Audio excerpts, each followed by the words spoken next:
promised you in the last video, I'll back with you all guys with the previous year questions. So I'm back with the previous year questions of NDA of 3D geometry. First question is displayed on the board. करना शुरू कीजिए. Question is, what is the length of the perpendicular from the origin to the plane ax plus by plus under root of 2abz is equals to 1? And your options are 1 by ab, 1 by a plus b and last option is ab. जिन्होंने तो बहुत ही ध्यान से 3D पढ़ी है वो तो बहुत इजीली इस क्वेश्चन को कर लेंगे. Take your 2 minutes and do your question. Alright, this question says that कि ये यार origin ये point है 0 0 0 and this is a plane. Alright, this is a plane. You have to find the distance. You have to find the length of the perpendicular. I must say this is a perpendicular drawn. मुझे length of the perpendicular निकालना है, या मैं बोल सकती हूँ मुझे distance निकालना है ऑरिजिन से प्लेन तक का. तो मैंने आपको फॉर्मूला बहुत ही इजी बताया हुआ है कि लेंथ हमें निकालने का फॉर्मूला क्या है. Just you have to put this point in this plane.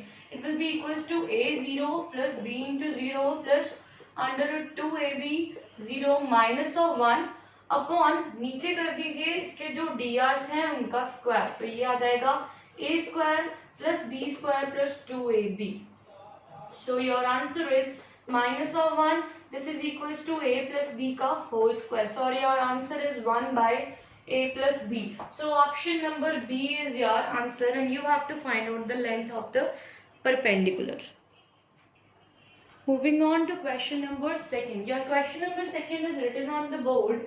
Question says that what is the centroid of a triangle with vertices 2 minus 3 3 5 minus 3 minus of 4 and C option is C minus 3 minus of 2. अरे बाप रे, इस question को देख के डरना मत. बहुत ही सिंपल क्वेश्चन एंड बहुत ही रिपीटेड क्वेश्चन. जब भी आपको ट्रायंगल का सेंट्रॉइड निकालना होता है, whenever you have to find out the centroid of triangle, very first video में आपको मैंने बताया था कि सेंट्रॉइड ऑफ ट्रायंगल निकालने का फॉर्मूला क्या होता है. Just you have to add these all x's divided by 3. Then again another minus 3 minus 3 minus 3 by 3. And your last is 3 minus 4 minus 2 by 3.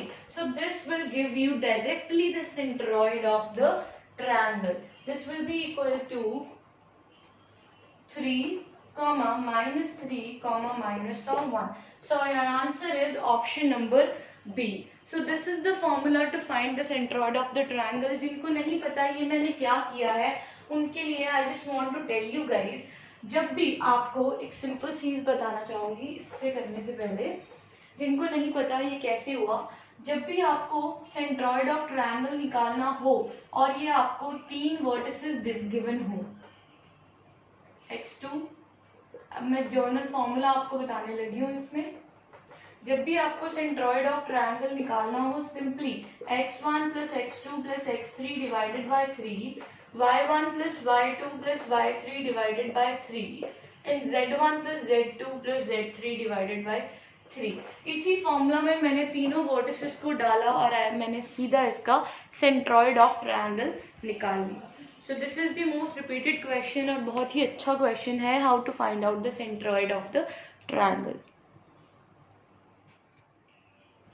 Let's move on to question number 3. Your question number 3 says that what is the distance between the two planes 4x minus 2y plus 4z plus 9 equals to 0 and 8x minus 4y plus 8z plus 21 is equals to 0.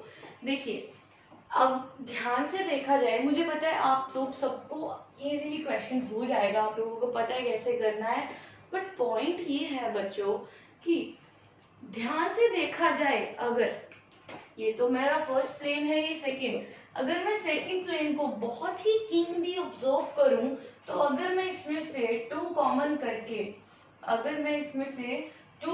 करूं तो do you think कि ये equation as it is निकल के आ जाएगी? अगर मैं इसमें से 2 कॉमन करती हूँ तो आएगा 4x minus 2y plus 4z plus 21 by 2. अब देखिए, अब ध्यान से देखिए फर्स्ट और ये थर्ड प्लेन, सेकंड प्लेन को. ध्यान से देखूंगी, देखो 4 4 माइनस 2 और 4 मतलब डी आर्स मेरे पास क्या है, सेम है। तो मैं क्यों इतना बड़ा फॉर्मूला लगाऊं, क्यों ज्यादा इतना बड़ा फॉर्मूला? तो मेरे को पता है distance between two parallel planes का तो बहुत इजी फॉर्मूला है। तो मैं distance between two parallel planes का फॉर्मूला लगाऊंगी, that will be given by 21/2 minus of 9 upon again dr 4 square plus 2 square plus 4 का square. This will give you the direct answer to your question. It will be given by 16 plus 16 plus 4 and then 21 minus 18 by 2. Quickly से मेरे को इसका answer बता दीजिए। So इसका answer मेरे पास क्या आएगा,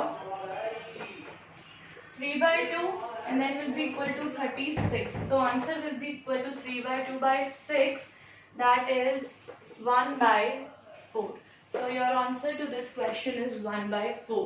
That is the distance between the two planes. Let's move on to question number 4th. Quickly moving on to question number 4th. अभी यार question number 4th इतना easy question है ना। Question है what are the DCs of Z axis? What are the DCs of Z axis? And your options available are 1 1 1, B option is 1 0 0, C is 0 0 1 and D option is 0 0 0 1 0. अब ये question मुझे पता है आप सबको आता होगा और क्विकली से मेरे को आप आंसर बता देने वाले हो इसका। Alright, DCs of Z axis. Alright, हम लोगों ने जब बहुत ही स्टार्टिंग में मैंने आपको पार्ट फर्स्ट में जब आपको ये बताया था, तो मैंने आपको बताया था कि जब भी मेरे पास कोई यूनिट वेक्टर हो तो जो उसके DRs होते हैं वो DCs के इक्वल होते हैं। ऑलराइट, 90% स्टूडेंट्स तो यही कंफ्यूज हो जाएंगे, यार DCs हम कैसे फाइंड कर सकते हैं, DCs हम करेंगे तो वो कुछ और आएगा। बट नहीं बच्चों, जब भी यूनिट फैक्टर की बात की जाती है DRs of DCs they both are equal. तो डायरेक्टली देखो Z एक्सिस है, Z एक्सिस मतलब x भी 0 y भी 0 z सिर्फ 1, तो what will be the DCs 0 0 1, option C is correct. So you have your answer with option number C. Let's move on to question number 5th. Your question number 5th says that equation of plane, you have to find out the equation of plane passing through the intersection of two planes. दो planes की intersection है, through the intersection of two planes, and these two planes are given by these both are given by 2x plus y plus 2z, 2x plus y plus 2z is equals to 9, and another equation of plane is 4x minus of 5y plus of 4z is equals to 1, and this plane, these और जो intersection से plane आएगा that is passing from point, वो point से pass कर रहा है 3 2 1. alright, so this is your question. Pause कीजिए यहीं पे वीडियो और इस क्वेश्चन को ट्राई कीजिए, then we'll have the solution of this question. alright, you have to find out the equation of plane which is passing through the intersection of two planes and point is this. हमें पता है कि दो planes की intersection से जो plane पास करता है that is given by 2x plus y plus 2z minus 9 plus k times of the another, k times of the other हमारे पास जो प्लेन होता है। ऑलराइट, ये चीज हमें पता है, तो इसको मैं सिंपली क्या करूंगी 2 plus 4k into x। अब मैं इसको कर रही हूँ कंपेयर, तो इट बिकम्स वेरी सिंपल। यहाँ तक तो हम बहुत ही सिंपली पहुंच जाएंगे। अब यार बच्चों दूसरा पॉइंट उसने क्या बोला है कि ये जो प्लेन है वो पास कर रहा है पॉइंट से 3 2 1, तो यार कुछ भी मेरे दिमाग में नहीं आ रहा, तो मैं सिंपली इस पॉइंट को इसमें पुट करती हूँ। ऑलराइट, मैं सिंपली इस पॉइंट को पुट करती हूँ, फटाफट से करो, इस पॉइंट को पुट करो और फटाफट से मेरे को k की वैल्यू बता दीजिए क्या आएगी। इसको सॉल्व कीजिए और फटाफट से मेरे को k की वैल्यू बता दीजिए। चलो इसका सॉल्यूशन है, इसको मैंने पुट किया, तो इसमें से k की वैल्यू निकालने के लिए मैं इसको सॉल्व करती हूँ। 6 + 12k plus 2 minus of 10k plus 2 plus of 4k minus 9 minus k is equals to 0. So it becomes equals to minus 6, 7, 8, 9, 10. 10 minus 1 is equals to 1. 10 minus 9 is 1.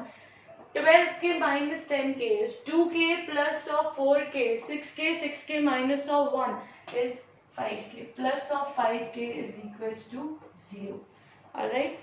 So this is your, एक बार check कर लेते हैं। 12 minus of 10 is 2, 2 plus of 4 is 6 and 6 minus of k is plus of 5k। तो यहाँ से मेरे पास k की value निकल के आ जाएगी -1/5। तो बच्चों k की वैल्यू निकल के आ गई, तो सिंपली इसमें पुट करो +y + 2z - 9 minus of 1/5 4x minus of 5y plus of 4z minus 1 is equals to 0. इसमें put करो and this is given by the equation of the plane. So this is the resultant equation of the plane. That's it. Question is solved. Let's look with the question number 6. When we are moving with question number 6, मैंने आपको पहले ही बोला था कि यार ये जो आगे क्वेश्चंस आएंगे इसमें से एंगल बिटवीन टू बहुत इंपॉर्टेंटली पूछा जाएगा.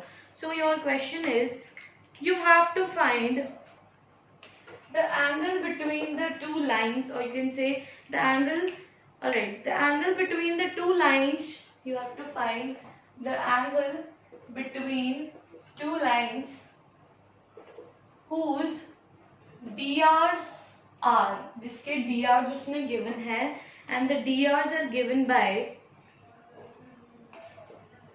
√3 minus of 1 minus of √3 minus 1 or minus of 4 and another के DRs plus 4 and another के DRs मेरे पास given है -1 minus of 3 √3 minus 1 और 4. So उसने ये question दिया है, you have to find out the DRs of angle between the two lines. So the angle between the two lines is given by, हमें पता है cos theta is equals to √3 minus 1 or minus of √3 minus 1 plus minus of √3 minus 1 √3 minus of 1 minus of 4 into 4. हमें पता है cos theta को ऐसे ही हम find out करते हैं and then it will be equals to under root. Then you will go with the under root square -3 minus 1 का square plus 4 का square. Again with the same ही हो जाएगा, तो इसको मैं simply double करके लिख देती हूँ क्योंकि वह भी same ही है मेरे पास. So your answer, so what, और double मत कीजिए, I mean to say square करके लिख देती हूँ. तो your answer, इन दोनों को काट देंगे क्योंकि ये दोनों कट जाएंगे हमारे पास. So your answer will be given by, it will be equals to, and you will just solve these two equations. 3 minus of √3 plus of √3 plus of 1 minus 3 minus of 3 plus of √3 minus of √3 plus of 1, alright, minus of 16 and then you will go with the square root. जब इसको आप solve कर लोगे तो cos theta की value आपके पास निकल के आ जाएगी एंड थीटा की वैल्यू आपके पास आएगी π/3. This is just a simple calculation. I guess you all guys can do it. So simply in this way you just have to solve the questions and these questions are just related to these only. ऐसे ही questions आपको पूरे paper में देखने को मिलेंगे. तो जो मैंने आपको थ्योरी करवाई है इसकी 4 पार्ट्स में, अगर नहीं देखा तो आई ऑप्शन में अवेलेबल है, आप जाके देख लीजिए. जो भी आपको ये 4 पार्ट्स में थ्योरी करवाई है अच्छे से कर लीजिए और जाते टाइम एनडीए के पेपर में एक बार ये वीडियो ज़रूर देख जाना, तो आपका 3D का कोई क्वेश्चन ऐसा नहीं होगा जो आपको नहीं आता होगा. For more videos just subscribe my channel. Alright guys, till then take care, bye bye.